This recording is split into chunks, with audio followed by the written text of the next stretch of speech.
J'habitais dans un studio de 12 mètres carrés à Créteil, mangeant des pâtes froides directement dans la casserole, quand j'ai reçu l'appel qui a tout changé. Un notaire de Bordeaux m'annonçait que mon grand-père, mort depuis 40 ans, m'avait légué un domaine viticole à Pomerol d'une valeur de 22 millions d'euros.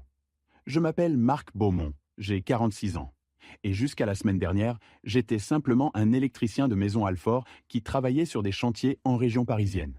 Ma femme venait de partir avec tout ce que j'avais construit en 20 ans de mariage. Mes enfants me croyaient un raté. Et je dormais sur un matelas posé directement sur le lino d'un appartement qui sentait l'humidité et les poubelles du restaurant chinois en dessous.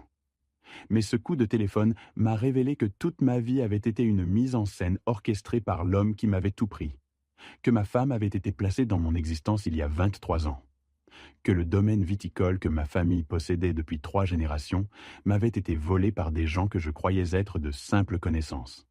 Voici l'histoire de comment j'ai découvert la vérité. Et comment la justice, même après 40 ans, finit toujours par arriver. Maison Alfort n'est pas Paris, mais ce n'est pas non plus la province. C'est cette banlieue sud-est où les gens travaillent dur, paient leur pavillon à crédit et élèvent leurs enfants en rêvant que peut-être, ils auront une vie meilleure. J'ai commencé comme apprenti électricien à 18 ans chez Bouygues. Mon père, Maurice, était contremaître dans une usine Renault à Boulogne-Billancourt. Ma mère, Françoise, travaillait à la cantine d'une école primaire. On n'avait jamais manqué de rien, mais on n'avait jamais eu de surplus non plus. Chaque euro comptait.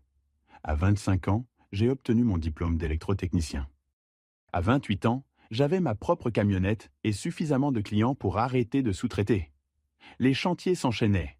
Installation électrique dans des bureaux, rénovation d'immeubles haussmanniens, dépannage d'urgence à 3 heures du matin quand un transformateur lâchait dans un hôpital. Je gagnais correctement ma vie. Pas riche, mais honnête. 60 000 euros par an en moyenne, parfois 75 000 les bonnes années quand les gros chantiers s'empilaient. J'ai rencontré Céline Moreau à une fête foraine à Charenton en 1998.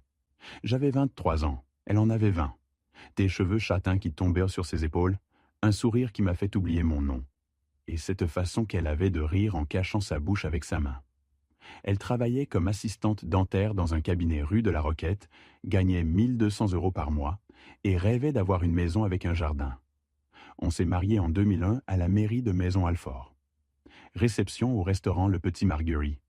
50 invités, un DJ qui jouait du Goldman et du Sardou, et Céline dans une robe blanche qu'on avait payée en 3 fois. C'était parfait à mes yeux. Antoine est né en 2006, un matin de février où il neigeait sur Paris.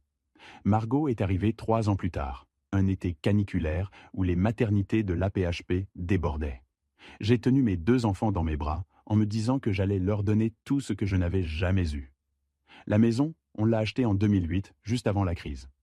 Un pavillon de 4 chambres à Maison Alfort, rue du Général Leclerc, 285 000 euros avec un crédit sur 25 ans.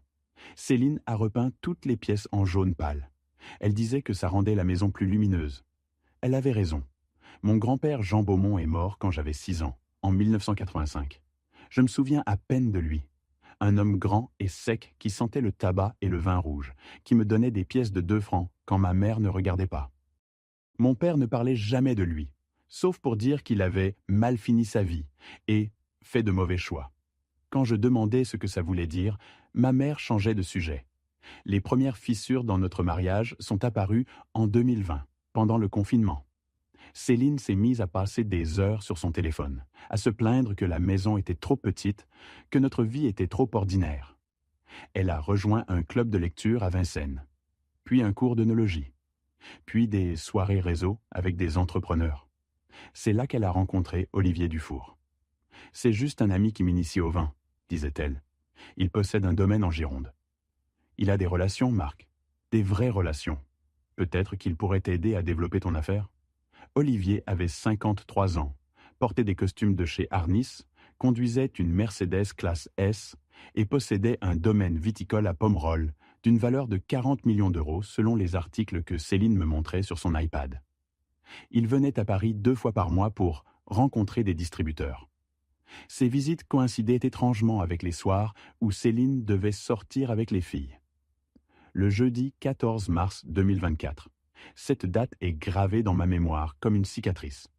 J'avais fini un chantier à Ivry-sur-Seine plus tôt que prévu. Un nouveau système électrique dans un immeuble de bureaux. Le chef de chantier m'avait laissé partir à 15 heures. Tu as l'air crevé, Beaumont. Rentre chez toi. Je suis arrivé rue du Général Leclerc à 15h45. La Mercedes noire d'Olivier était garée devant ma maison. Pas discrètement sur le côté, non. Juste là, devant mon portail, comme si elle avait tout le droit d'être là. Les volets de notre chambre étaient fermés en plein après-midi. J'ai garé ma camionnette 3 maisons plus loin et je suis resté assis derrière le volant pendant 10 minutes, les mains sur le volant, essayant de trouver une explication logique. Peut-être qu'Olivier avait un malaise. Peut-être que Céline l'aidait avec quelque chose. Puis j'ai entendu leur rire, à travers la fenêtre entr'ouverte de notre chambre. Son rire à elle. Celui qu'elle n'avait plus eu pour moi depuis des années. J'ai ouvert la porte d'entrée avec ma clé. La maison sentait un parfum que je ne connaissais pas. Cher, masculin. Pas le mien. Je suis monté l'escalier. Chaque marche craquait sous mon poids, comme elle avait toujours fait. En haut, j'ai vu la chemise d'Olivier pliée sur la chaise du palier. Sa cravate Hermès pendue à la poignée de porte. J'ai ouvert la porte. Céline était assise au bord du lit, en train de remettre son soutien-gorge. Olivier, torse nu, cherchait son pantalon. « Marc, dit-elle. Pas chéri, pas mon amour. Juste Marc, comme si j'étais un livreur qui s'était trompé d'adresse. Tu rentres tôt, continua-t-elle en boutonnant son chemisier avec des gestes calmes, méthodiques. Tu devrais prévenir. Olivier me regarda avec quelque chose entre la gêne et l'arrogance. Il enfila son pantalon sans se presser. « Écoute, Marc, dit-il, c'est délicat, mais nous sommes adultes. »« Adultes » répétai-je. Ma voix sortait étranglée. « C'est fini entre nous depuis longtemps, » intervint Céline. « Tu le sais, je reste parce que les enfants. Mais regarde-toi, tu es électricien, tu sens le câble brûlé et le plâtre. Olivier m'offre une vie que tu ne pourras jamais me donner. J'ai construit cette maison pour toi. Tu as acheté un pavillon de banlieue avec un crédit bancaire. Olivier possède un château du XVIIIe siècle avec 15 hectares de vignes. Tu vois la différence ? » Olivier termina de s'habiller et me contourna pour sortir. « Rien de personnel, mon vieux, » dit-il en passant. « Simplement, parfois, les femmes veulent plus que des factures d'électricité. » Les papiers du divorce sont arrivés une semaine plus tard. Céline avait engagé maître Sophie Renard, l'avocate la plus redoutable de Paris en matière de divorce. Ses honoraires étaient de 400 € de l'heure. Comment Céline pouvait-elle se payer ça avec son salaire d'assistante dentaire ? Le divorce a duré 9 mois. 9 mois d'audience au tribunal de Créteil, de documents bancaires épluchés, de mensonges transformés en preuves. Céline me décrivait comme un mari violent, alcoolique, qui négligeait ses enfants. Elle produisait des certificats médicaux pour stress post-traumatique, des témoignages de voisins que je n'avais jamais vus. Le juge Bertrand Lacombe écoutait tout avec attention. Lacombe, qui jouait au golf avec Olivier Dufour tous les dimanches au golf de Saint-Cloud, selon l'article de Paris Match que j'ai trouvé plus tard. La décision est tombée le 18 décembre 2024.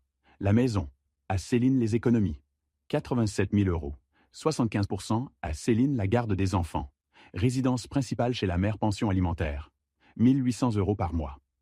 Prestations compensatoires, 45 000 € payables immédiatement. Il me restait ma camionnette, mes outils et 3 200 € sur mon compte. « Tu n'es rien, Marc, » m'avait dit Céline dans le couloir du tribunal. « Tu l'as toujours été. Un petit électricien qui pensait être quelqu'un. Les enfants sont mieux sans toi. » Antoine et Margot, mes propres enfants, ne me regardaient plus. Céline leur avait montré des preuves, des documents, des témoignages. Ils me croyaient violent. Ils me croyaient dangereux. « Papa, ne nous contacte plus, » m'avait écrit Antoine par SMS. « Maman nous a montré ce que tu as vraiment fait. » Le studio à Créteil coûtait 520 € par mois. 12 mètres carrés au 4e étage sans ascenseur d'un immeuble de 1972. Le papier peint se décollait dans les coins. Le lino était fendu près de la kitchenette. La fenêtre donnait sur un parking où des jeunes faisaient crisser les pneus jusqu'à 2 heures du matin. Ça sentait le moisi, l'humidité et les plats de nouilles sautées du restaurant Bonheur de Pékin en dessous. Chaque soir, à 19 heures, les odeurs montaient par les fissures du plancher. Je dormais sur un matelas gonflable que j'avais acheté chez Carrefour pour 29 €. Mon mobilier était constitué d'une chaise pliante, d'une valise qui servait de table et d'un réchaud de camping pour faire bouillir de l'eau. La douche était dans un coin, derrière un rideau en plastique déchiré. Pas de baignoire. pas de séparation. L'eau chaude durait 4 minutes maximum. Je me lavais à la salle de sport néonaise de Créteil, abonnement à 19,99 € par mois. C'était moins cher que de payer l'électricité pour chauffer l'eau du studio. Pour manger, j'achetais des pâtes à 0,47 € le paquet chez Lidl, des conserves de raviolis à 0,49 €, du pain de la veille à moitié prix. Je mangeais debout, directement dans la casserole pour éviter de faire la vaisselle. Je n'avais pas d'assiette de toute façon. Mon compte bancaire affichait 1240 €. Après le loyer du mois prochain, il m'en resterait 720. La pension alimentaire était prélevée automatiquement le 5 de chaque mois. Mon salaire d'électricien indépendant variait, mais j'arrivais à peine à 2800 € par mois en ce moment. Les chantiers se faisaient rares. Olivier Dufour avait des contacts dans le bâtiment. Étrangement, mes clients habituels ne m'appelaient plus. Les gens m'évitaient. Jean-Paul Mercier, mon ami depuis 15 ans, ne répondait plus à mes messages. Les gars de l'entreprise Legrand, où je sous-traitais parfois, me regardaient différemment. Quelqu'un avait fait circuler des rumeurs. Violence domestique, alcool, problèmes psychologiques. Antoine avait bloqué mon numéro. Margot aussi. J'essayais de les appeler tous les soirs depuis le parking du supermarché, là où le réseau passait bien. Ça sonnait dans le vide. Le moment le plus dur était le dimanche. Les dimanches où j'aurais dû être avec eux. Au lieu de ça, je restais dans mon studio à regarder le plafond, à écouter les bruits de vie des autres appartements, à me demander où j'avais merdé. Début février 2025, j'ai décidé de ranger les affaires de mon père. Mort 3 ans plus tôt d'un cancer, il avait laissé des cartons dans le garage de ma mère à Maison-Alfort. Ma mère me suppliait de venir les trier depuis des mois. « Marc, je ne peux plus garder tout ça. Le garage est plein. S'il te plaît. » J'y suis allé un samedi matin gris et froid. Ma mère m'a ouvert la porte, m'a embrassé sur la joue, m'a proposé un café que j'ai refusé. Trop honte de lui raconter dans quel état je vivais. Le garage sentait le renfermé et l'huile de moteur. Les cartons de papa étaient empilés contre le mur du fond. Outils rouillés, vieux magazines, l'équipe, photos jaunies. Dans le dernier carton, sous une pile de bulletins de salaire de Renault, j'ai trouvé une enveloppe Kraft épaisse avec mon nom écrit dessus. Pas de l'écriture de papa. Une écriture plus ancienne, tremblante. Marc Beaumont. À ouvrir en cas d'extrême nécessité. À l'intérieur, une carte de visite d'un notaire à Libourne, maître François Delorme, et un post-it jauni avec un numéro de téléphone et ces mots. Ton grand-père Jean n'était pas celui que ton père t'a dit. Appelle ce notaire, dis-lui qui tu es. Il attend depuis 40 ans. Je suis retourné au studio et j'ai fixé la carte pendant 2 heures. Maître François Delorme, notaire, 23 rue Fauneuve, 33 500, Libourne. J'ai composé le numéro à 20h15. Étude Delorme, bonsoir, répondit une voix féminine. Bonsoir, je m'appelle Marc Beaumont. J'ai trouvé cette carte et... Marc Beaumont? La voix changea immédiatement de ton. Mon Dieu, attendez, ne quittez pas. 30 secondes plus tard, une voix d'homme âgé prit le relais. Monsieur Beaumont? François Delorme à l'appareil. Je n'arrive pas à y croire. Après 40 ans. 40 ans de quoi? Votre grand-père, Jean Beaumont. Il est décédé en 1985, n'est-ce pas? Oui, quand j'avais 6 ans.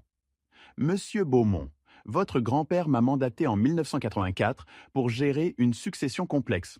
Une succession qui vous revient. Mais il a posé une condition. Vous ne pouviez en être informé qu'après avoir, comment dire, tout perdu. Tout perdu?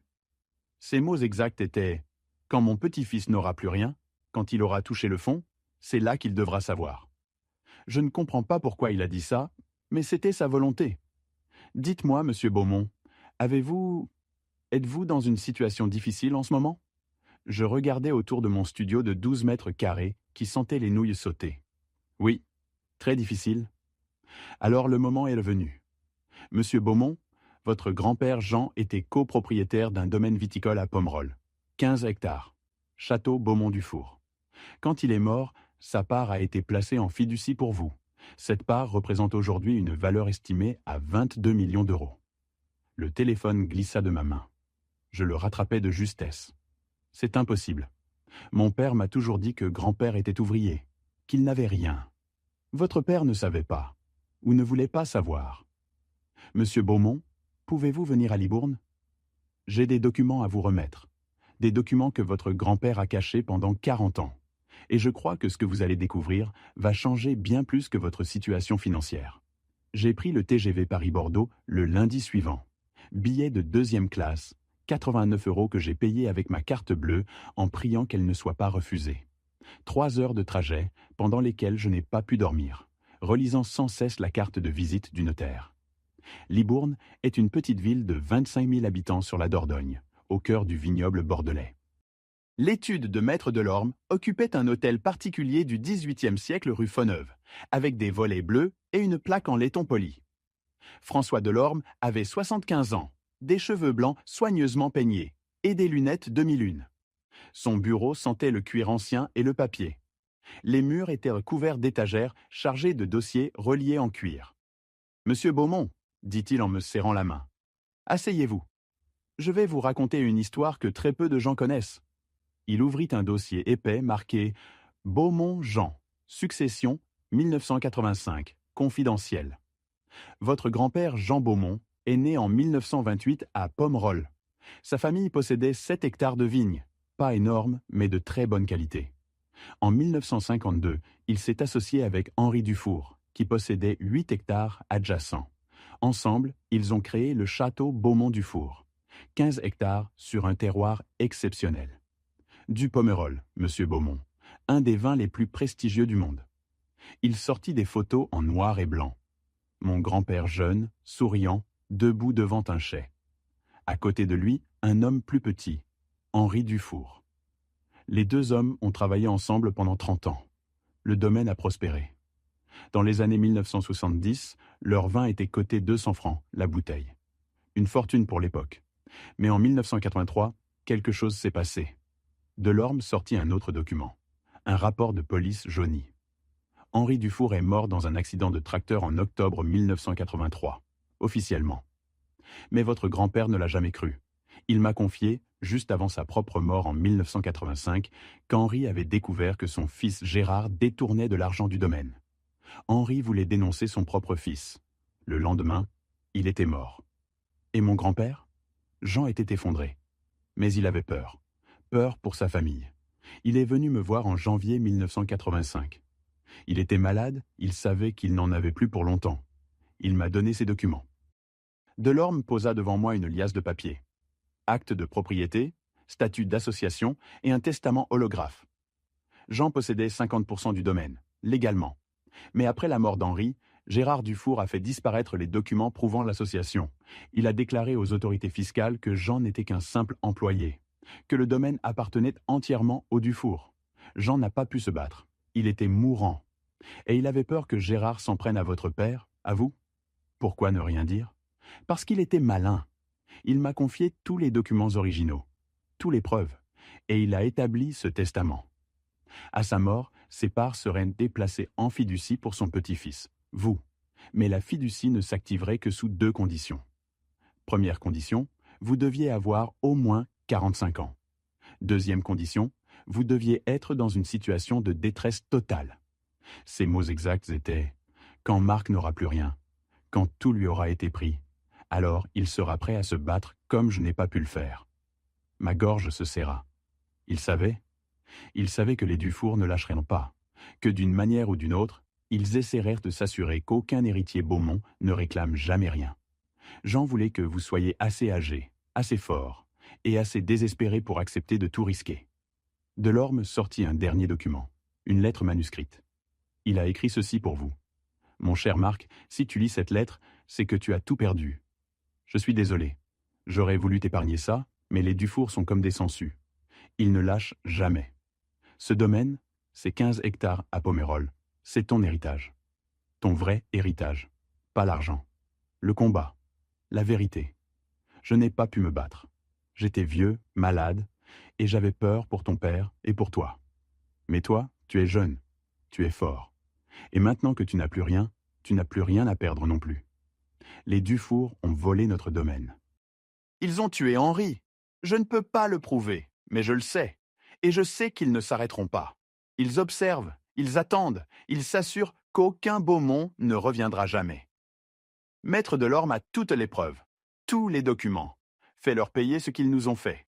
Et Marc, fais attention. Ils sont partout. même dans ta vie. Surtout dans ta vie. Ton grand-père qui t'aime, Jean Beaumont PS. Ne fais confiance à personne. Surtout pas à ceux qui prétendent t'aimer. Je relevai les yeux vers Delorme. Olivier Dufour, le petit-fils de Gérard. Exactement. Olivier dirige le château Beaumont-Dufour depuis 2005. Il est devenu l'un des viticulteurs les plus influents de Bordeaux. Le domaine vaut maintenant 44 millions d'euros. Sa moitié vous revient légalement, 22 millions d'euros. Ma femme, ex-femme, Céline. Delorme hocha la tête gravement. Nous avons fait des recherches. Céline Moreau a été recrutée par une agence de détectives privée travaillant pour Olivier Dufour en 1997. Elle était étudiante, sans argent. On lui a offert 50 000 francs pour se lier d'amitié avec vous. Puis elle a été payée 2 000 euros par mois pendant 23 ans. Nous avons les relevés bancaires. Les virements venaient d'une société offshore contrôlée par Olivier. Je ne pouvais plus respirer. 23 ans, toute notre vie, les enfants. Olivier savait que, tôt ou tard, vous pourriez découvrir la vérité. Céline était là pour surveiller, pour s'assurer que jamais vous ne creusiez dans le passé de votre famille. Et quand Olivier a décidé qu'il était temps de vous neutraliser complètement, Céline a organisé le divorce. Un divorce qui vous a tout pris. Un divorce géré par une avocate, payée par Olivier. Jugé par un juge ami d'Olivier. Ils ont orchestré toute ma vie. Oui, mais votre grand-père l'avait prévu. Et maintenant, monsieur Beaumont, vous avez le choix. Prendre l'argent, 22 millions d'euros, et disparaître. Ou utiliser ces preuves pour détruire les Dufour une bonne fois pour toutes. Je pensais à Céline m'appelant pathétique, à mes enfants qui ne me parlaient menti plus, à ce studio qui sentait les nouilles sauter. Je veux les détruire. Delorme m'a mis en contact avec maître Isabelle Fontaine, avocate pénaliste à Paris, spécialisée dans les affaires de fraude et de corruption. Ses honoraires étaient de 600 euros de l'heure, mais elle a accepté de travailler au pourcentage des dommages et intérêts. « Votre affaire est solide », dit-elle lors de notre première rencontre dans son cabinet, avenue Montaigne. Fraude successorale, corruption de juges, détournement de fonds, association de malfaiteurs. Si nous prouvons tout ça, Olivier Dufour fera face à 15 ans de prison ferme. L'enquête a pris 4 mois. 4 mois pendant lesquels j'ai continué à vivre dans mon studio de Créteil, faisant semblant que rien n'avait changé. Olivier ne devait pas savoir. Les enquêteurs ont découvert. Les paiements à Céline.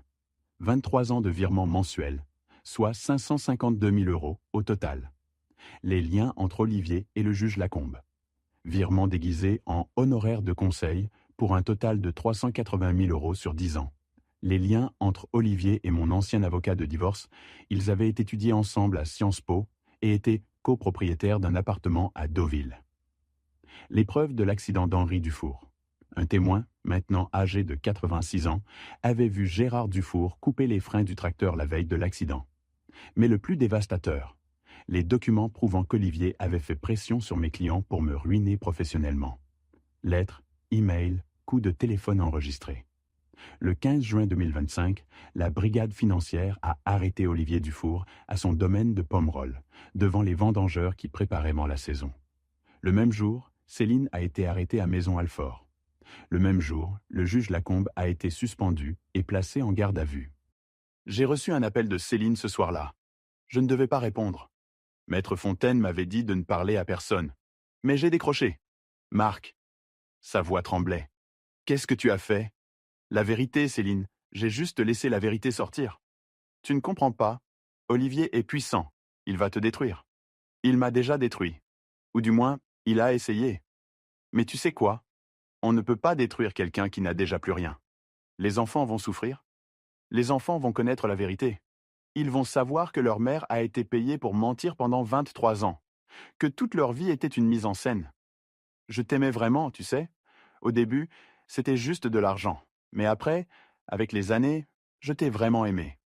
Si c'était vrai, tu aurais arrêté de mentir. S'il te plaît, Marc, laisse-moi partir. Je dirai tout. Je témoignerai contre Olivier. Mais laisse-moi partir. C'est au juge d'en décider, Céline. Plus à moi. Je ne contrôle plus rien de ce qui t'arrive. Et tu sais quoi ? C'est exactement ce que je ressentais quand tu m'as tout pris. Elle a raccroché. Le procès a eu lieu au tribunal de grande instance de Bordeaux en novembre 2025. Olivier Dufour, 15 ans de prison ferme pour fraude, corruption, association de malfaiteurs et complicité de meurtre. L'affaire Henri Dufour a été rouverte. Obligation de restituer les 50% du domaine légalement propriété de la famille Beaumont. Confiscation de tous ses biens. Céline Beaumont, née Moreau. 5 ans de prison, dont 2 avec sursis pour complicité de fraude et faux témoignages. Perte de l'autorité parentale. Juge Bertrand Lacombe. 8 ans de prison ferme pour corruption. Radiation à vie. Maître Sophie Renard. Radiation du barreau. Amende de 200 000 €. Le jugement de divorce a été annulé. La maison m'a été restituée. Mes 87 000 € rendus avec intérêt. Mais le plus important est arrivé 3 semaines après le verdict. Antoine et Margot sont venus me voir. Pas à Créteil. J'avais déjà quitté ce studio. Je louais temporairement un appartement à Vincennes en attendant de décider quoi faire. « Papa », dit Antoine en entrant. Il avait les larmes aux yeux. « On est tellement désolés. Maman Elle nous avait montré des choses, des faux documents.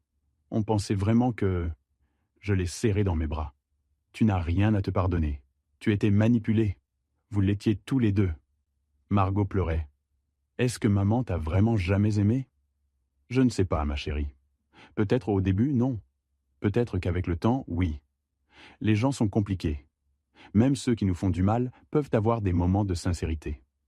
Est-ce qu'on peut revenir vivre avec toi ? Vous pouvez vivre avec moi quand vous voulez, toujours.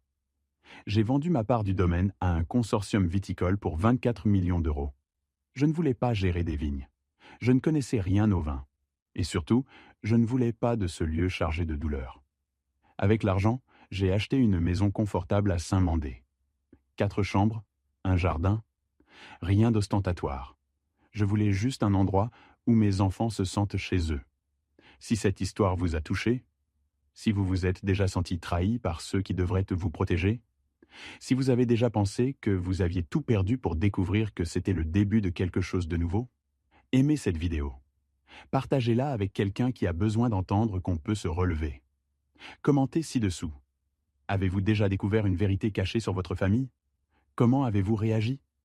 Abonnez-vous à la chaîne pour plus d'histoires de rédemption, de justice et de victoires inattendues.